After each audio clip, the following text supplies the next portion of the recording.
Are you a lifelong fan of General Hospital? Are you a new fan who wants to know more about the history of the show? Do you enjoy talking about the show with others? Do you find yourself yelling at the TV? Is your self-care an hour a day in Port Charles?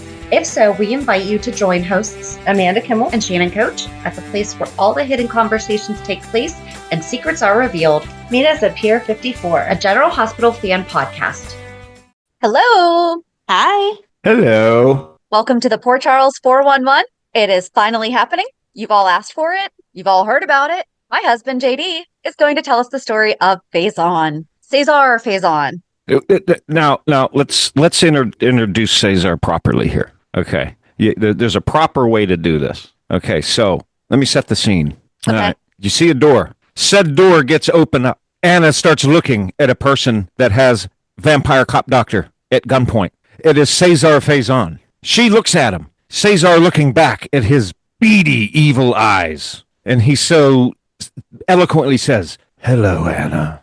Camera pans back to Anna. Of course, the General Hospital or soap opera stare where they stare at each other for 25 minutes. And they don't know what to do. And then the music, dramatic effect. And then it goes into da-da-da-da, and I don't know the rest of the song. And then it comes back. I was trying to set the scene of the hello, Anna. That's all I got for right now. Well, that hasn't come up yet, though, because we're starting when he first started in 1990. Yeah, I know. And Vampire Cop Doctor wasn't until... And for those who don't know, Vampire Cop Doctor is... JD, do you actually know his name? Finn. But I don't think I don't know his real. I don't know his I, real name. Every time I would watch GH, he was a vampire, and then he was a cop, and then next thing I know, he's a doctor, and then he's gone. He was a doctor twice. Was he Silas though the last time that Faison was on, or was he Finn? It's Michael Easton for anyone who's scratching their head. All I know, the last time I really saw him, he was sitting on a stairs with a gun pointed at him by Cesar Faison. And I don't like how that name was said in the earlier episodes. I don't like it. It's Cesar Faison. Yeah, that's my decree.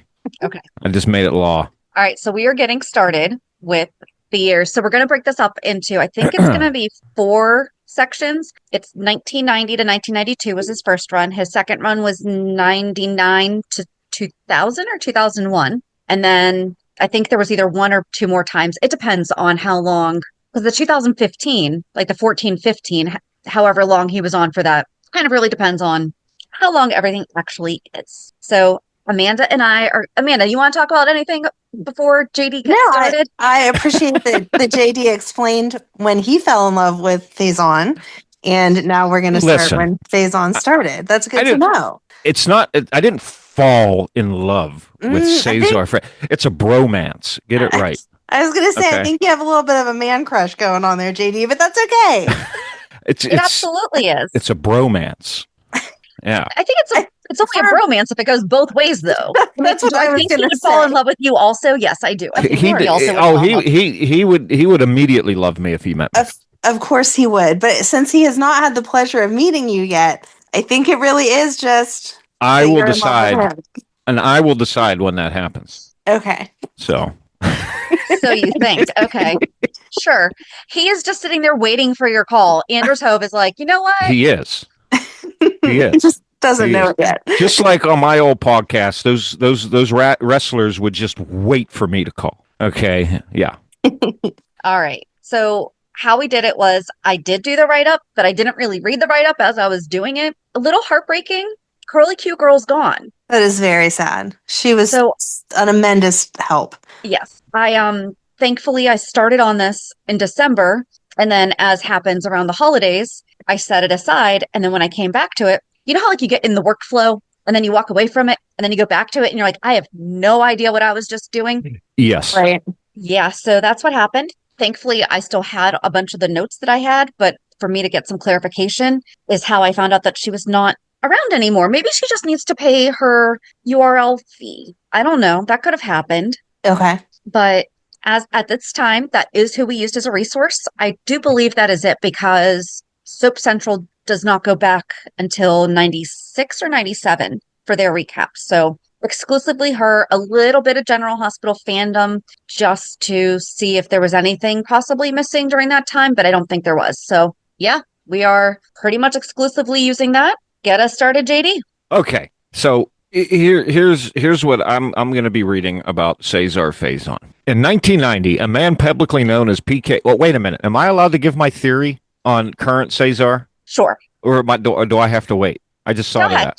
You do it however you want. Well, okay. Perhaps we should say the reason that we're even doing this is, first of all, you've been in love with him for a long time, and we've joked that, well, if he ever comes back, JD can just tell us the story. Well, he's been mentioned a heck of a lot that we think. And you saw the back of his head, supposedly.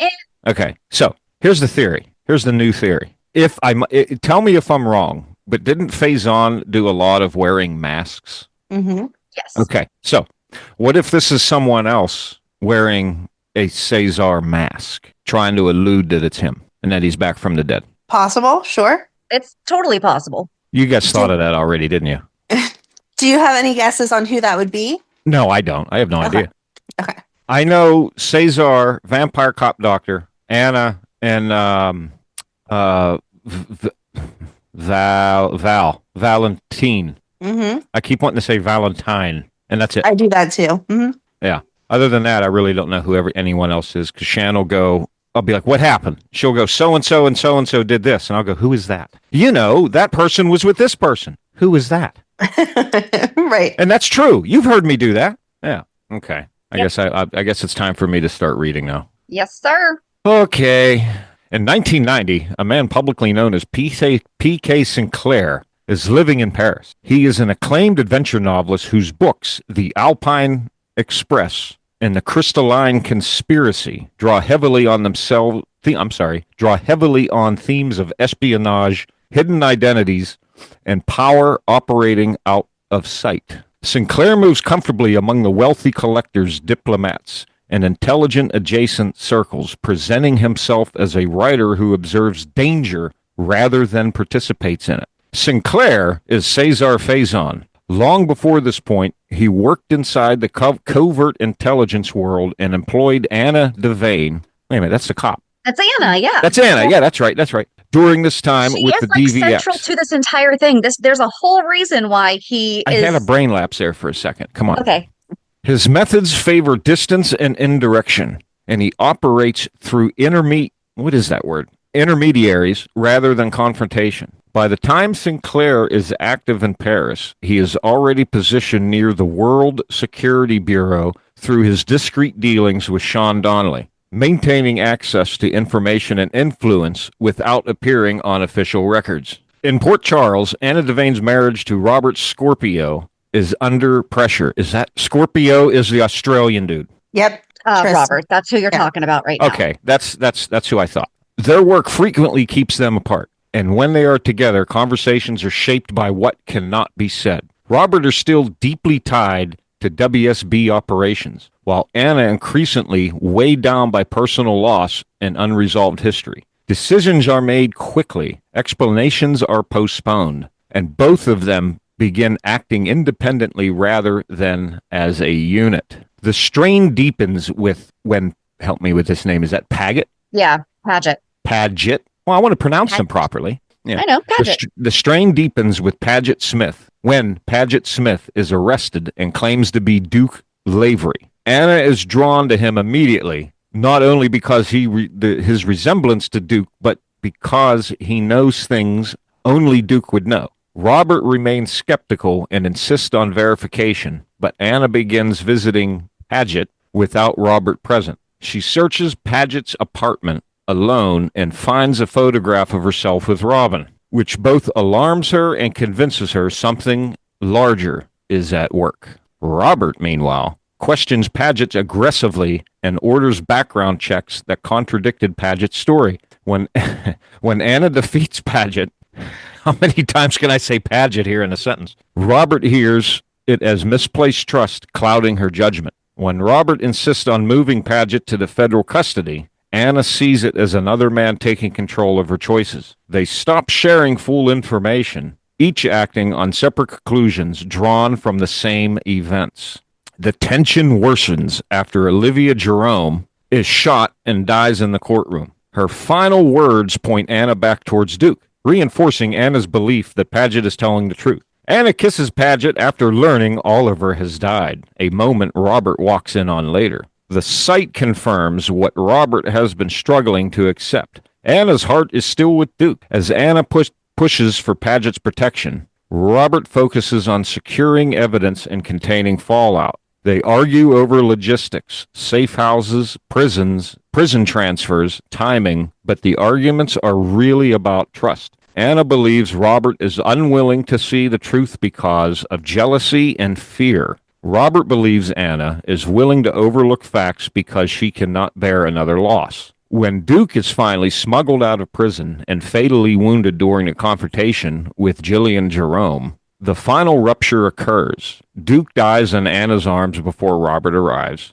Anna is consumed by grief, and Robert is left standing outside the moment that matters most. Their connection shifts permanently. They remain bound by history and loyalty, but the intimacy is gone. Robert's planned wedding to Catherine Bell collapses soon after. Catherine senses Robert's distance and presses him for honesty. When he finally admits Duke was alive and that everything has been a cover, the damage is done. Catherine understands that Robert's emotional life is still tied to Anna and always has been. The wedding is called off, leaving Catherine humiliated and Robert isolated. In the aftermath, Anna begins receiving anonymous packages containing personal items and photographs of herself and her daughter Robin.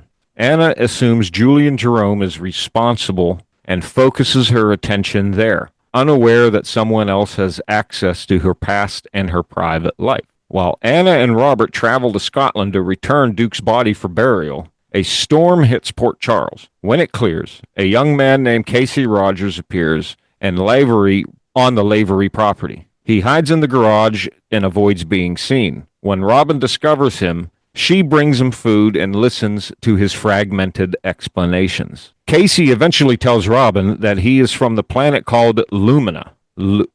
Lumina. Lumina. Jeez, come on. You act like that's not a planet, you know. Well, if you would have said like planet Zaxxon or Zapazoid, I would have understood. Oh, okay. I don't know. Come on.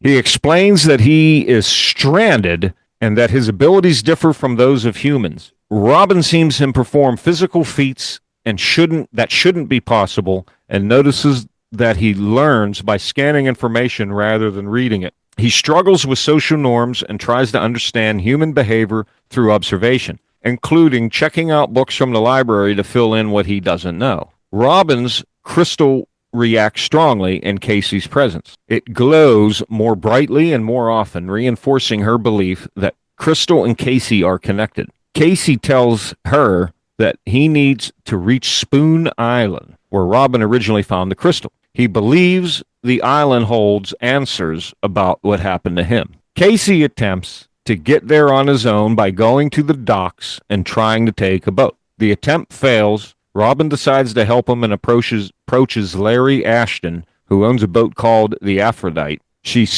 asks him to take her and Casey to Spoon Island and introduces Casey as her teacher, Mr. Rogers. Ashton agrees, but delays the trip. As Robin moves between home, school, and the docks, she draws attention. Faison assistant, Jacques, observes her arms and where she lives. Observes her and learns where she lives. At the same time, Faison visits Wyndemere and arranges for security and surveillance around Spoon Island, limiting access and tracking movement in the area. Robin hides Casey at home, even dressing him in Robert's clothes at one point so he can move around unnoticed. She keeps his presence secret, convinced that adults would interfere or dismiss what she knows to be real. When Anna returns from Scotland, she reads an article by P.K. Sinclair and experiences immediate recognition. Memories surface from her DVX years, assignments, methods, and a man who operated without revealing himself fully. As she investigates further, she learns that inquiries are being made into Robin's family and that attention has narrowed specifically to her daughter. Faison confirms that Robin is Anna's child, and his interest in the crystal, Spoon Island, and Casey converges there. Anna begins to understand that the world she once believed she left behind has followed her home, and that the distance she tried to place between her past and her family no longer exists. Anna finally comes face to face with Desiree, and the meeting immediately unsettles her. Desiree is polished, confident, and evasive, offering nothing directly but revealing plenty through what she avoids. Around the same time, Anna finds Robin, who has been moving independently and hiding more than Anna realizes. Robin's attention remains fixed on Casey and the crystal, and she tries to leave the crystal behind for him, believing it belongs with him rather than herself. Before Robin can do so, Desiree picks up the crystal. The moment is brief but alarming. Desiree handles it casually, as if it were just another object, and Anna reacts quickly, taking it back without explanation. The encounter leaves Anna shaken. She has reached a limit of patience with Robin's insistence that the crystal is something more than a strange keepsake. Later on the docks, Anna throws the crystal into the trash, determined to end what she sees as a dangerous fixation. That same day, Duke's club is heavily damaged when a water main breaks and floods the building. The loss adds to the sense that everything connected to the past is deteriorating at once. Robert suggests that he and Catherine take time away together and attempt to move forward and create something stable after months of upheaval. Anna is overwhelmed and frustrated, grounds Robin for her continued secrecy and defiance. Robin, furious and frightened, sends Casey to retrieve the crystal from the docks. A homeless woman named Sadie finds it first, pulling it from the trash and assuming it might be worth money. Casey begins searching desperately, growing weaker the longer he is separated from it. When Robert and Catherine say goodbye to Robin before leaving town, Robert notices clothes missing from his closet, one jacket pocket containing his badge. The realization leaves him uneasy. Robin refuses to let the matter drop. She cons Rowdy into helping search for the crystal, and Rowdy eventually learns that Sadie has it, though he fails to get it back from her. Meanwhile, Casey's condition worsens. When the alarm at the Lavery House goes off yet again, Robin and Olin call the alarm company and specifically request Casey Rogers. The response, hello, yes. Is it Alan? It's a, my notes have Olin. I might be reading it incorrectly. Olin. What did I say? Olin. Yeah. Robin and, say it again. Olin. Olin. Robin and Olin call the alarm company and specifically request Casey Rogers. Their response raises immediate red flags. The company reports they have never heard of anyone by that name. Anna questions Robin directly about Casey, but Robin refuses to explain. When Tony Jones spots Casey at Kelly's, Casey panics and flees. Anna turns to Sean Donnelly, describing Robin's increasingly rebellious behavior without revealing the full truth. Frisco also tries to reach Robin, but she remains focused on finding Casey and the crystal. Robin tracks Casey to the docks. When he tells her he believes the crystal is at Kelly's, before she can reach it, the crystal is packed into a cooler and transported to General Hospital. Around the same time, Sean informs Desiree that he will not be selling the Wellington collection to her, cutting off one avenue she has been pursuing. Casey makes another attempt to reach Spoon Island, this time succeeding in getting inside Wyndemere. Desiree finds him collapsed in the foyer, severely ill. Rather than help him, security removes him and dumps him back on the docks. Robin, grounded and unable to go herself, sends Rowdy to check on him. Rowdy finds Casey hiding in the catacombs. Anna begins to soften slightly, admitting to herself that she may have been too hard on Robin. Casey, growing desperate, tries to trade Robert's badge to a fisherman in exchange for passage to Spoon Island. The fisherman calls the police, and Casey barely escapes. Word of the break-in at Wyndemere reaches Faison, who reacts angrily and turns his frustration on Desiree. Robin sneaks out despite being grounded and finds Casey on the docks. Rowdy, alarmed by Casey's condition, calls Anna for help. Around the same time, Faison appears at Sean's penthouse and threatens him directly, making it clear that Sean's independence has limits. Anna finally finds Robin and Casey together in the catacombs. Casey is in serious condition and is admitted to General Hospital. When Robert and Catherine return from New Orleans, doctors Harrison and Allen examine Casey. They are baffled. Medically, Casey appears to be a 30-year-old man dying of old age. No diagnosis fits. Faison searches for information on Casey and comes up empty. At the hospital, Robin refuses to tell anyone what she knows about Casey. Catherine, trying to reclaim some sense of purpose, tells Frisco and Felicia that she wants to buy Dukes from Terry and reopen it as a showcase for herself and Frisco. Anna and Robert consult Tom Baldwin about Robin's behavior. Robin tells Sean bluntly that only the crystal can save Casey. Robin learns that the crystal is in a G8 lab and tears through it trying to find it. When Anna and Robert catch her, Robert is admitted to the hospital herself. Sean continues playing a double game, needing Faison while keeping his own position intact. An orderly casually gives the crystal to Amy as a gift, unaware of its significance. Testing continues on Casey with no answers. Casey tells Robin he could still feel the crystal nearby. Robin finally tells Anna the full truth about Casey, Lumina, and the crystal. When Robin learns Amy has it, she retrieves it and brings it to Casey. As she does, the crystal activates, filling the room with light just as Anna and Frisco enter. Anna and Frisco initially suspect Casey is running a scam, but Casey begins explaining Lumina, the crystals, and why he cannot survive without them. Rather than alert the hospital staff, Anna and Frisco decide to remove Casey from GH themselves, believing exposure would only make things worse. Frisco helps Casey escape. Felicia shares her own suspicion about Casey and Robert, who begins investigating Wyndemere more closely and warns Desiree about the dog's insecurity. When Alan reports Casey's missing, Anna keeps Robert in the dark. Robert responds by placing a guard outside Anna's door.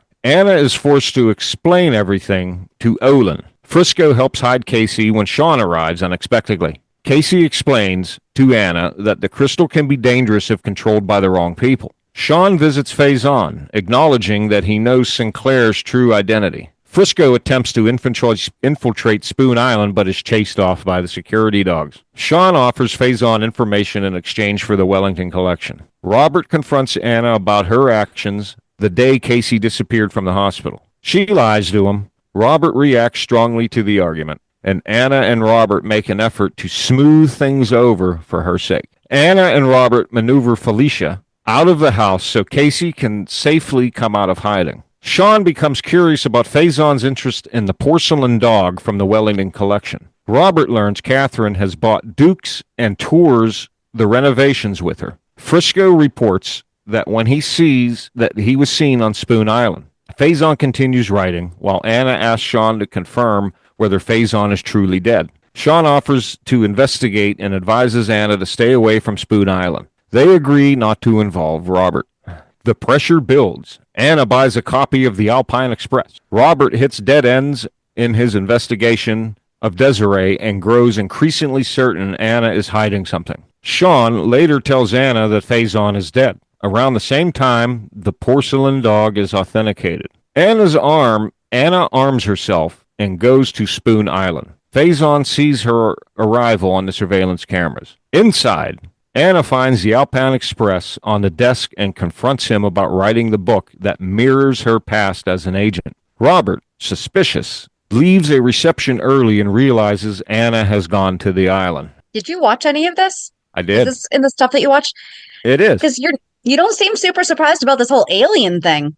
No, I've seen that, and I was even wondering why, like, Faison has a big compound somewhere. You know, that he has the security and the guards and the dogs. Yeah, where was I? Sean surprises Robert and Frisco by producing the porcelain dog from the Wellington collection, a small object that immediately feels too carefully handled to be ordinary. Around the same time, Faison pushes Desiree to keep a low profile around the Port Charles Hotel, keeping her close but out of sight.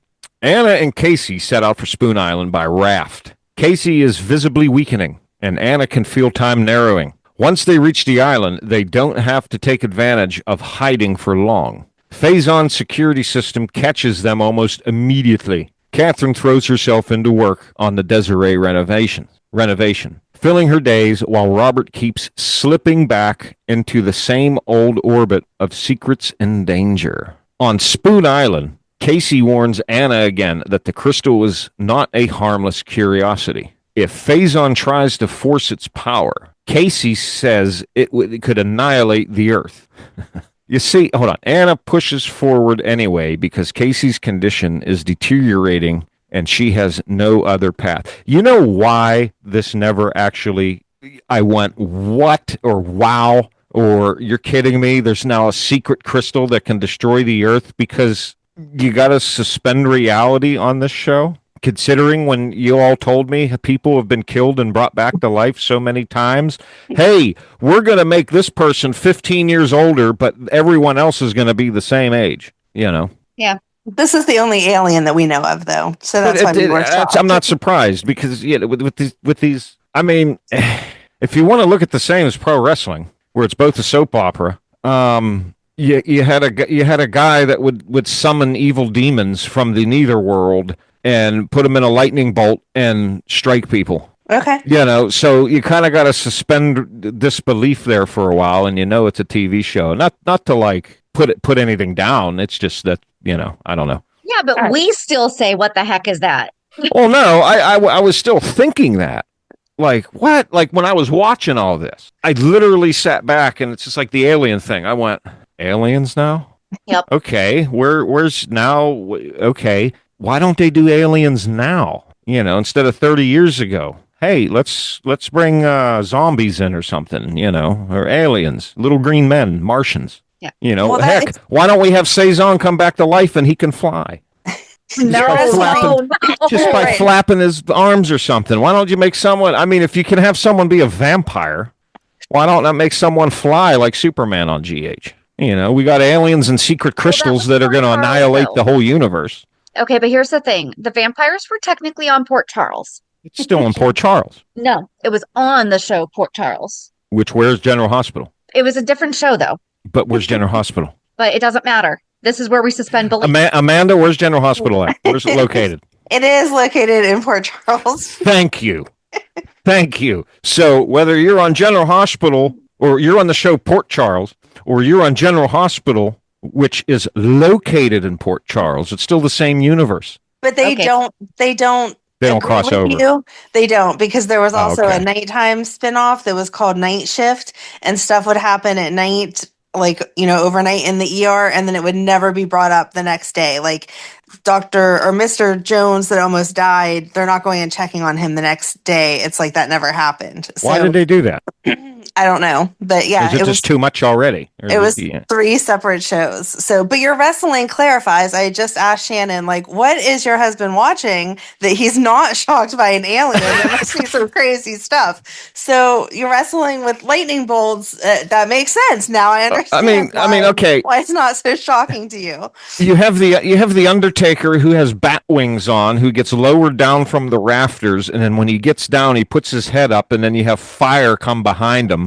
And then all of a sudden you see the druids come out of nowhere who are supposed to be the evil spirits, and he puts his hands up again and he catches them all on fire with a bolt of lightning. I mean, you're right. That is crazier than aliens.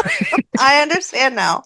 They're Thank both you for TV shows for us. And then again, I don't know if I'm repeating myself, but going back to here about how, you know, when there was aliens and all that, you know, I was more of going, well, of course there's going to be aliens. You know, what was if the first was I like, wow, yeah, like, okay, aliens. What? Well, of course there's going to be aliens. Okay. Yeah. All right. Now I got lost again. Casey warns that the crystal is harmless. Okay. Frisco runs into roadblocks while trying to get a warrant to search Wyndemere, and Robert attempts to dig up the usable information on Lars Hansen.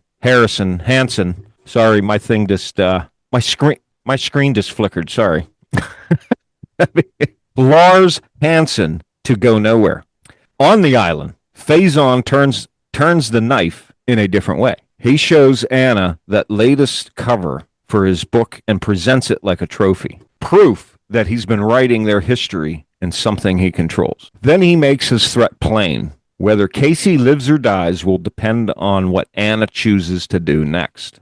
At the same time, Frisco catches sight of Sean with Desiree, confirming that Sean's involvement is deeper than he admits. Robert starts reading the Alpine Express, and the book details hit too close to home. It doesn't read like research. It reads like memory, like someone's documenting Anna's past with precision. Faison assembles the crystal. The moment it activates, it overwhelms the room. Light, power, force, enough to knock both Faison and Anna unconscious. Casey, elsewhere on the island, reacts like someone feeling a shock through his whole body. Then Port Charles goes dark. The power failure hits the whole town at once, and panic spreads fast, with people joking and fearing at the same time about an alien invasion. On Spoon Island, Casey finds Anna and Faison unconscious near the crystal. He cradles Anna, shaken, and she wakes with tears when his tears fall onto her face. As soon as Anna is conscious, the danger returns. Faison reaches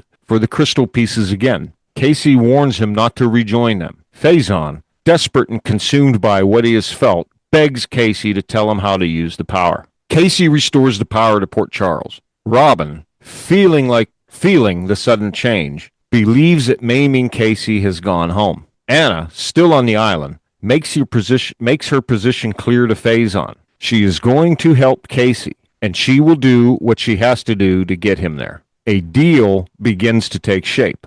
Robert arrives at Wyndemere and confronts the truth head on. He pulls a gun out on the very much alive Cesar Faison. Robert refuses to let Anna bargain alone. Anna explains her plan, while Robert focus shifts to Sean. How much Sean knew and how long he's been playing both sides. Sean, meanwhile, warns Desiree not to confuse convenience with loyalty, making it clear that Faison does not care in the way she wants him to. Robert meets Casey and witnesses the crystal power for himself. The threat stops being theoretical. Robert makes his own deal with Faison, trying to control the outcome rather than to be cornered by it. Can I tell you one thing that I think we didn't tell you? What? Sean, Robert, and Anna are supposed to be like super close. Like Sean is Robin's godfather, their daughter's godfather, right? He was her, yeah. Yep. So like that's how close they are. That's why this is such a big deal that Sean has He's playing done both this sides. to them. Yeah. Okay. All right. When Frisco searches Sean's penthouse, he discovers a concealed room and finds evidence of Sean's communication with Faison. Faison, on his end, cracks open Sean's fake porcelain dog and finds nothing. Robert discovers Sean has planted a bug, and the sense of being watched becomes literal. Faison realizes he's been duped and orders Jacques to get the real porcelain dog from Sean. When Robert tries to conceal the bug, Faison finds it and destroys it. Anna stays close to Faison on Spoon Island, using proximity as her only leverage, while Casey tries to engineer a way to pull Frisco into the plan. Jacques attempts to eliminate Desiree as a loose end, but Desiree escapes. Frisco receives Robert's message: get the dog to Wyndemere. At the same time, Robert finds the photo of Desiree that Sean dropped earlier and leaves Olin's relatives, following instinct and fear back into the mess. Frisco confronts Sean and gets the dog. Then everything detonates at once. Robin arrives at the penthouse. Desiree arrives too, armed and demanding the dog. Sean tries to talk her down, but 2 shots ring out. Both Sean and Frisco are hit, and Sean's injuries are serious. Desiree flees. In the chaos, Robin finds a 4th piece of the crystal. Frisco, wounded, tries to pursue Desiree but collapses back at the brownstone and is rushed to General Hospital. Tiffany is frantic when Sean is brought in, and surgery becomes a race against time. On Spoon Island, Faison is calm in the way that he makes him more frightening. He toasts Casey's imminent return home as if the entire outcome belongs to him. Then Robert's plan begins to unravel when Guy's message hits Robert's walkie-talkie at the wrong moment, exposing movement and intent. Faison realizes Frisco was after the dog and immediately connects it to the crystal. He turns on Anna, accusing her of double-crossing him. Robin arrives on Spoon Island in the middle of the fallout. She brings Casey the 4th and final piece. The crystal is complete. Robin tells Anna and Robert that Sean has been shot. While Sean is in surgery, Faison approaches Robin directly and introduces himself. smoothly, pleasantly, as P.K. Sinclair, choosing the mask that sounds safest while he studies her reaction. Casey says goodbye to Anna, Robert, and Robin, and then he goes home. Sean survives surgery. Robert wants Faison out of town. Anna and Robin return home believing, at least briefly, the worst is past. But Faison makes it clear he isn't finished in Port Charles. Robert goes into the hospital and cuts Frisco off from the case, trying to contain the damage. Then, Anna sees the evening news and freezes. A news anchor appears on the broadcast, Shep Casey, and he looks so familiar that blood drains from her face. She stares, stunned, and sits down hard, as if her body reacts before her mind can catch up. Robin returns to school and finds that her story has become gossip. Kids whisper about an alien. Robert tries to quiet the chaos with a press conference at General Hospital. Catherine struggles with Robert's priorities and the way his attention keeps sliding back to Anna and danger. Anna meets Shep Casey. He probes, asks questions, presses. Frisco notices that resemblance too. Anna searches and finds an old file in her garage with the name Casey Rogers on it, a discovery that suggests this isn't as simple as Casey's appearing and leaving. Delafield's open to success. Delafield, wait a minute. You know what I just realized, Amanda? Olin is the grandmother lady from the Asian Quarter. Oh, okay. Because Robin would have been like 12 or 13 right here. Yeah. So she was still hanging out with them. That's helping. cute. Yay. Who's grandma? Olin. You said grandma, Grandma old lady. Like she was grandma like. She wasn't actually. I was like, did I miss someone here? No. Well, back in the 80s, when Robin was kidnapped by someone and taken to the Asian Quarter, that's when she met Olin. And after the whole Asian Quarter incident, it seems that they stayed friends. Okay.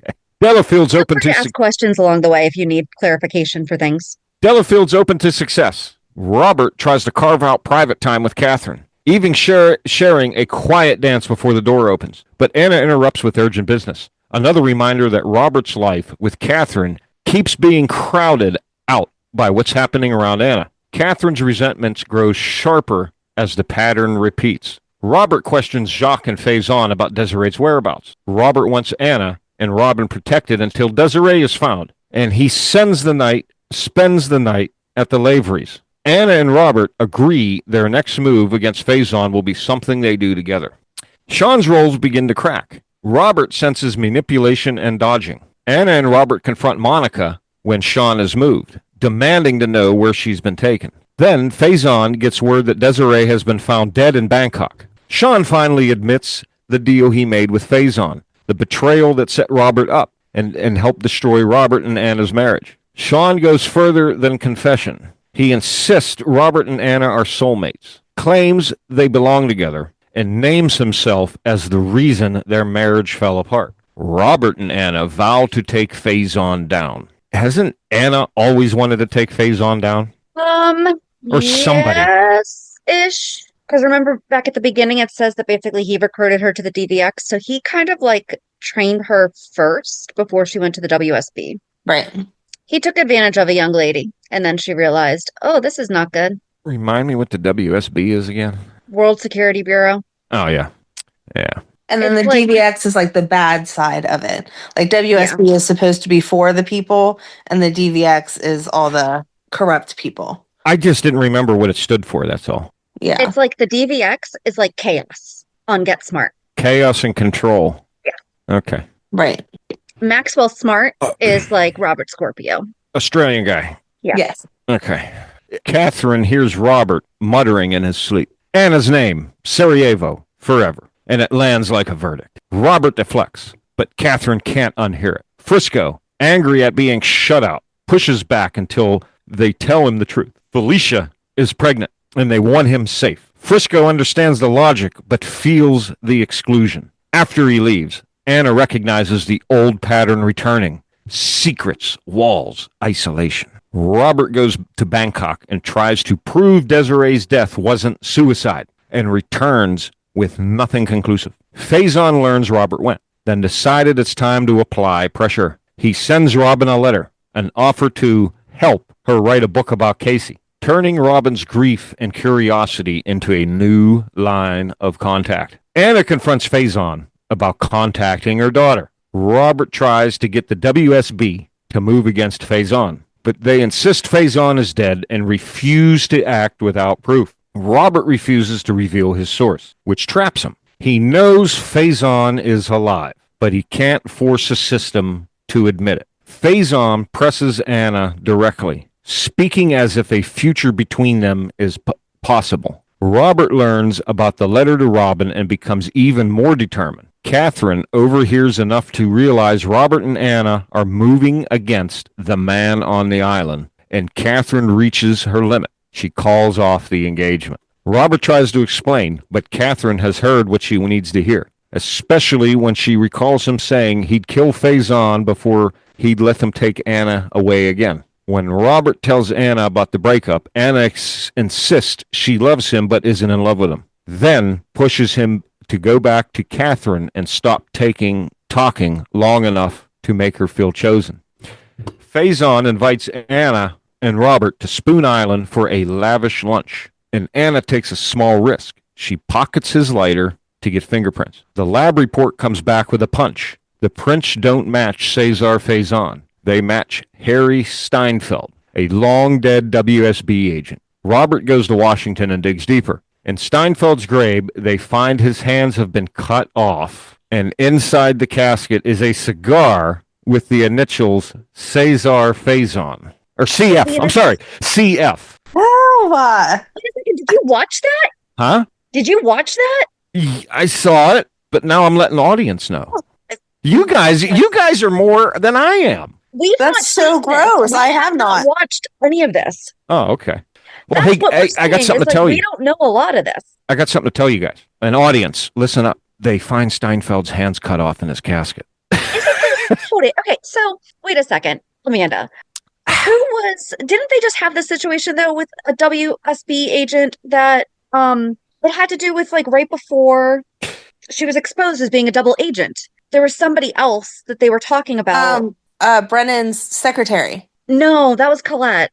It was the one like when Charlotte was like burning her house down and like back then. Forsyth. Wasn't it Forsyth or something like that? Maybe. That name sounds familiar, but I would not swear to it. WSB. You see, this sounds like something that my friend Faison would do. You know, see, we're on friend status now. I just got to let him know. Okay. But no, I mean, that's why he's such a bad A, bad A double squiggly line. Because who else would go to conceal their identity, go chop someone's hands off? I mean, that's ridiculous. That's like, there's something wrong with you there. I'll tell you that, though. Especially if you had to dig up the grave to get the hands. Like, that's next level. Yeah, and he left the cigar case with his ignitions. It probably just fell out of his pocket as he was leaning over. It's like, no. I didn't even know. No, here's how smart he is. He's leaving all the stuff that says CF on there, so they go, no, this is Cesar and here, so he's actually dead. People will think he's dead, not walking around breathing. And this dude that his fingerprints comes back as the Steinberg guy. Okay. See, he's smart like that, Listen, he has some different ways. Yeah, it was a Forsyth. He was dirty. Okay. Okay, and he was found dead. That was I will say, when I learned this, I was taken back by it a little because I knew Cesar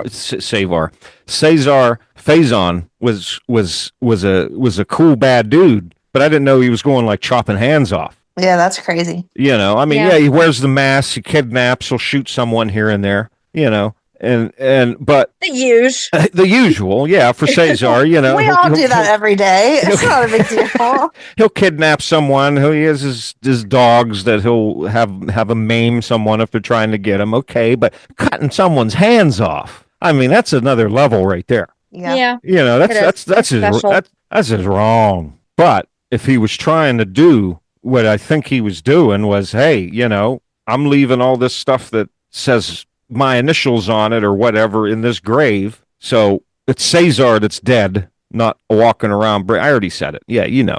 Hopefully the audience didn't get too confused, because it's soon going to be my audience because they're going to want me on here so much that it's going to be demanded that I come back more and more. Listen, our fans enjoy you and Ryan coming on the show. Yes. All right, get back to it. Okay. What do you want to say? I don't know. I had no problem filling in for the show. All right. It's just that I just remember that 1 week of GH, I was so lost when I had to do that show, because I guess not that there's not always something going on, but there was a lot of big things that just happened, and I went into it completely lost. And I remember saying that. Ryan just laughed, and Amanda's like, "Oh, you're not lost." And I was like, "Yes, I was. Yes, I am." I'm like, I don't know why this person's mad at that person this week, or this person's friends with that person this week, because by next week they're all going to be enemies again. But I was lost. You guys did great. Yeah. Anyway, all right. So where was I? I was talking about, the Faison chopped his hands off. Right. Yeah. Yeah, of Harry Steinfeld. Yeah. All right. He books a table. Fast forward to when Faison books a table at Delafield's for himself and Anna. Robert makes a new plan. Send Anna and Sean and Robin away to keep them safe while he moves in. Anna and Robert leave for the Caribbean. Faison arrives expecting Anna and finds Robert waiting with an arrest warrant. Faison is brought to the PCPD. For those of you at home keeping score, that's Port Charles Police Department. Frisco returns to the case and learns Sinclair is Faison, but proof is still the problem. Scott agrees to help find Faison new housing. Robert allows Faison to keep working on his book in jail, and Faison turns even confinement into performance, even fantasy. What was that like? What was he doing in jail? He was being Faison. What got him arrested? Being Faison. Being Faison. Well, you just learned that they found someone with his hands chopped off, okay, and it had his markings all over it. But what did it just say? They're arresting him, but they still can't really prove it. Right. It's one of them things to where they know he's Faison, but they even took his fingerprints and it didn't come back as Faison. So you can't do anything. We know it's you, but legally it's not you. Right. Okay. So Faison's just being Faison in there, he's being charming. He's wooing everybody, and they're immediately becoming friends with him. Okay. Faison's a con man now. Come on. You know what he's trying to do. You know Faison better than I do, and you don't know what he would try to do in jail? Okay, I just didn't know. It sounded like there was something that happened, so I was wondering what happened. There wasn't really. It was just Faison being Faison. Okay. Faison is brought to the... Oh, wait a minute. I already read that, didn't I? Keep working in jail, and Faison... Okay, so Faison is released into a swarm of press who now want to know everything about PK Sinclair. On the 4th of July, Faison hosts at Wyndemere, calm and social, while Robert receives a mysterious call from someone claiming to have information that could finally confirm Faison's identity. The lead vanishes. I'll give you 10 guesses how the lead vanishes. I don't know. You're dealing with Faison now. It just disappeared? The answer is Faison. Faison does Faison things. Okay. Okay, that's the only way I could...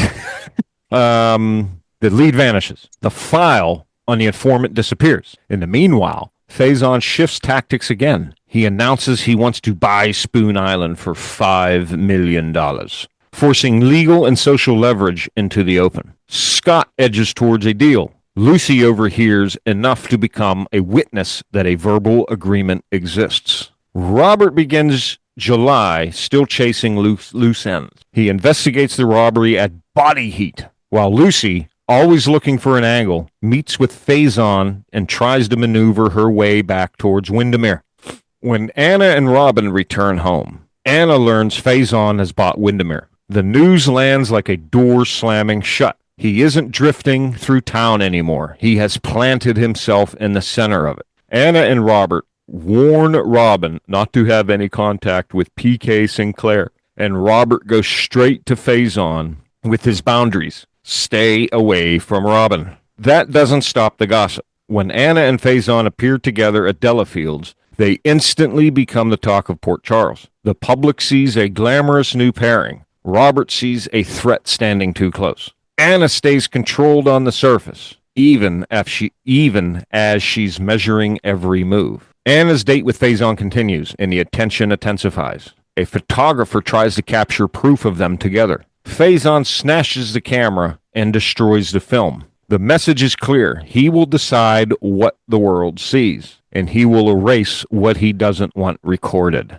Behind the scenes, Robert and Sean circle each other warily and try to rebuild enough trust to work the same problem. Sean claims he has a new plan to get Faison and asks Monica and to invite a figure known as the Snake to Ned and Dawn's wedding reception. Anna and Sean are counting on the man showing up. Faison pushes for access to the same place. He wants to accompany Sean, Anna, and Robin to the wedding reception. As guests arrive, Robin is elsewhere, searching for Decker. He tears through Decker's room and takes a pad and pencil into evidence, still looking for handwriting he can use as leverage. The plane with the shake collapses. A message comes in. He won't attend because he's afraid of Faison. Robert needs another handwriting sample, and Frisco wants his badge back so he can pursue Decker directly. At the same time, Shep Casey and Catherine stumble into a search scene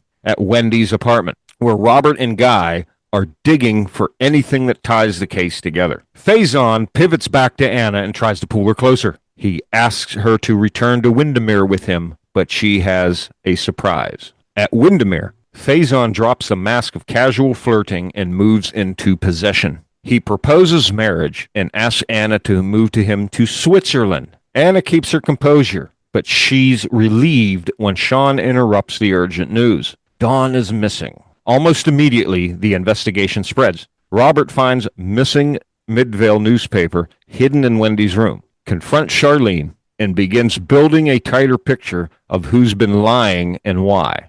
Meanwhile, Decker regains consciousness in the car, and Dawn remains unconscious beside him. Anna brings Felicia back into the PI's office and admits what she's really doing. She tries to put Faison out of their lives without giving him an excuse to tighten his grip. Shep Casey turns up at the office fishing for details, looking for a story and pushing Anna's patience. Faison follows with a showy escalation. Flowers arrive at Anna's home with an engagement ring, as if the proposal was already accepted. Anna shows Robert the ring. It's not romantic, it's pressure. When Anna goes to Wyndemere, she's told by Faison has left abruptly. He hasn't. Robert continues working Wendy's connection and orders checks on Clayton. At the same time, Scott deliberately creates an opening to search Robert's office, digging for what Robert knows. Anna's anger finally breaks through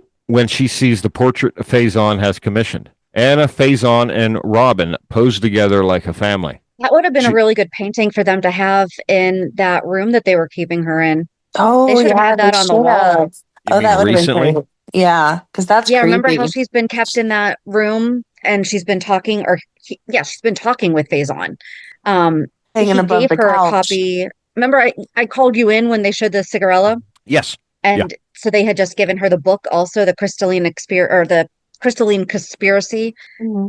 They should have also had that painting. Hanging above the couch. That'd have been creepy as all heck. How many people done it still while would, she was passed out. but how many people would still know all this though? Would put all it together? Anna was the only one in the room. No, I mean, like you just said, if they would have had that painting in the room, how many people would actually remember that? A lot. No, I'm being for real. Yeah, Like, no, a lot. For real, enough. Yeah. okay. Yeah, that it wouldn't be like, what is this? Now, someone new obviously probably wouldn't know what it was. Right, and that's why we do this show. Yeah. The choice is calculated and cruel. She tells Sean and Robert she wants nothing more to do with Faison. That's sad. Poor Faison. He was just trying to be nice. Really? And say, hey, I'll give you a place to live. I'll give you a nice life. You make Sad. a creepy picture, a family portrait of you and some other woman and her kids, and it's poor him. I don't think so. But look at all the time and effort that he put into getting that done. Oh, my God. Come on, he was trying to be nice. That's a thoughtful gift. I'm concerned. Okay, see, Faison's a nice person if you look past the kidnapping, the murder, the chopping people's hands off, if you look past all that stuff, he's actually a rather nice fellow. Shannon, if you need help, blink twice. Yep. Yeah. Where was I? And, it's true. If you do look past all that stuff, he's a rather nice little dude. Yeah, he's a nice dude. Audience would agree with me, right? Audience, that's right. I would accept Faison's romantic gestures from you. Right.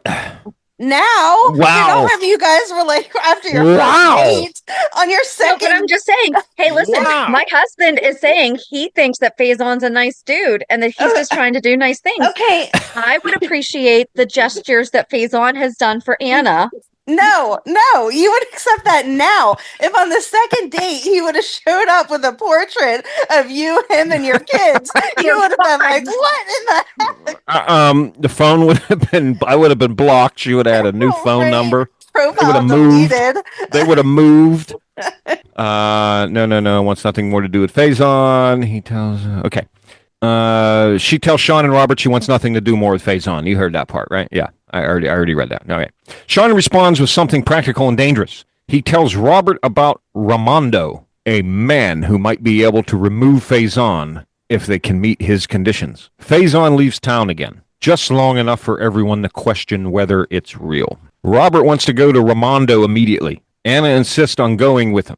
Robert refuses and says he should go alone. While Robert leaves, Frisco takes over the Wendy case. Catherine worries enough that she follows Robert to the airport, but Robert minimizes the risk. He says goodbye with forced charm, then disappears into the mission. In August, Robert is in San Cristo, meeting a local boy named King and getting his first glimpse of a woman named Electra. Catherine follows him, installs herself across the hall, and refuses to be left out. Robert attempts to reach Ramondo undercover, but the disguise doesn't hold. Ramondo sees through him. Robert's cover collapses, and Robert is taken into custody. Back in Port Charles, Faison receives renewed orders to dispose of Anna. The pressure on him increases. He is given a deadline to bring Anna fully into the organization. Anna tries to keep Robin from reading the Alpine Express and nearly tells her the truth about why Sinclair is dangerous.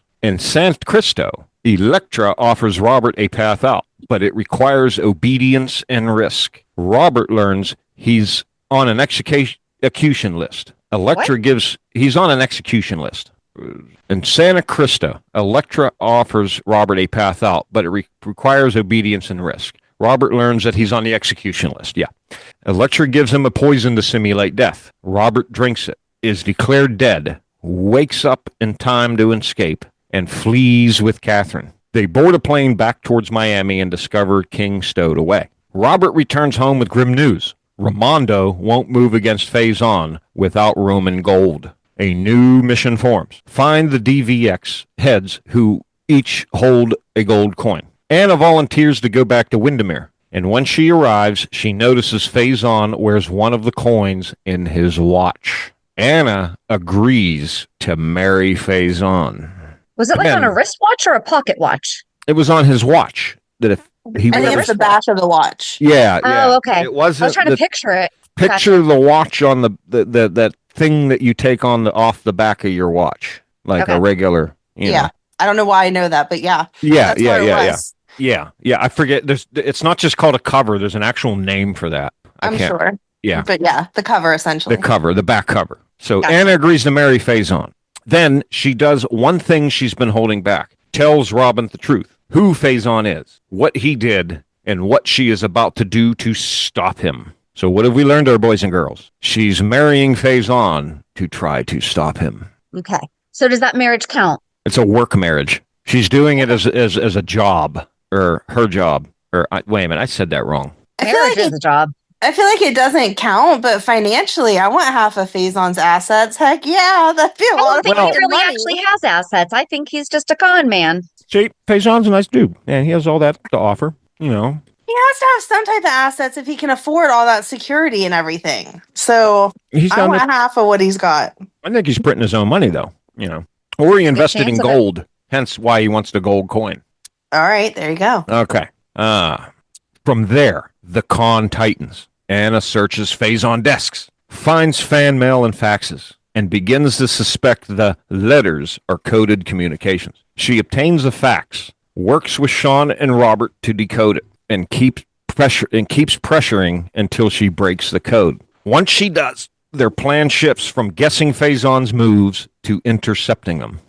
Anna uses Robert's contact with Faison as bait to reach his computer. Robert goes to Spoon Island to meet with him about writing. While Robert distracts him, Anna gets into the systems and sends a message to the DVX that forces a response. The team rigs it so Faison's outgoing faxes are redirected and monitored. Anna plants bugs in Wyndemere and to capture evidence of the coin-filled watch. Jacques grows suspicious. Robert has a replica made of Faison's watch, and he and Sean set a meeting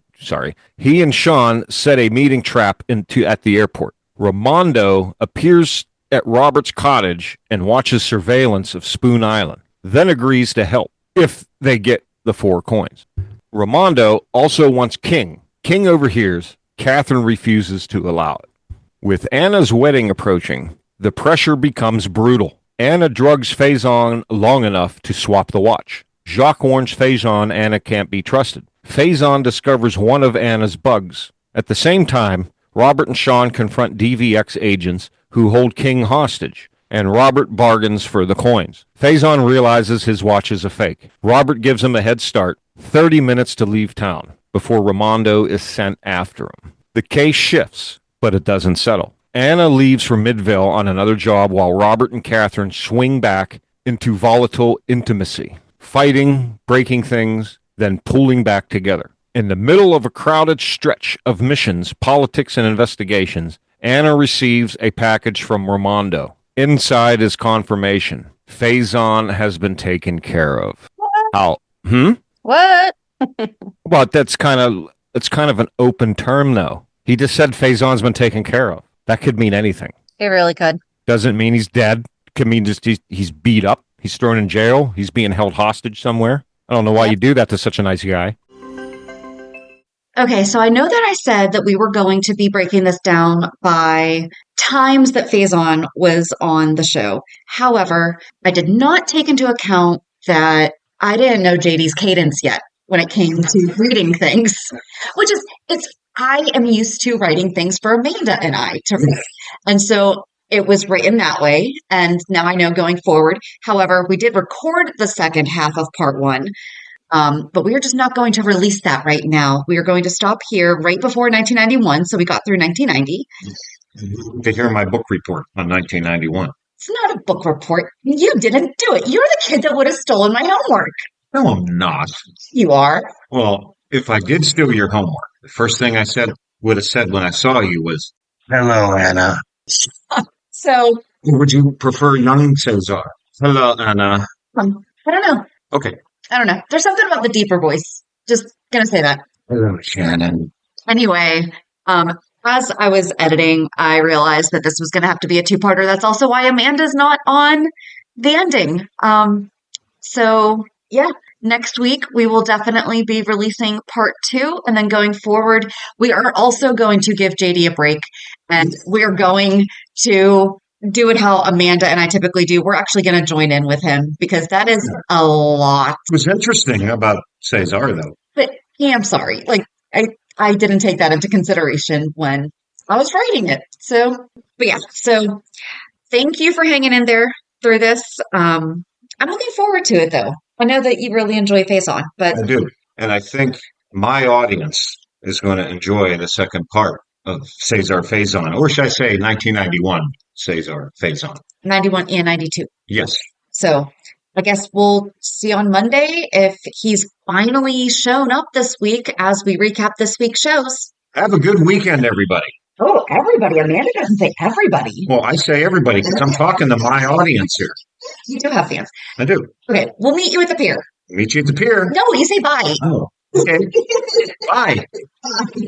If you enjoyed today's show, we invite you to go to peer54podcast.com to subscribe on your favorite platform. Don't forget to leave us a review. And you can also follow us on many social media channels.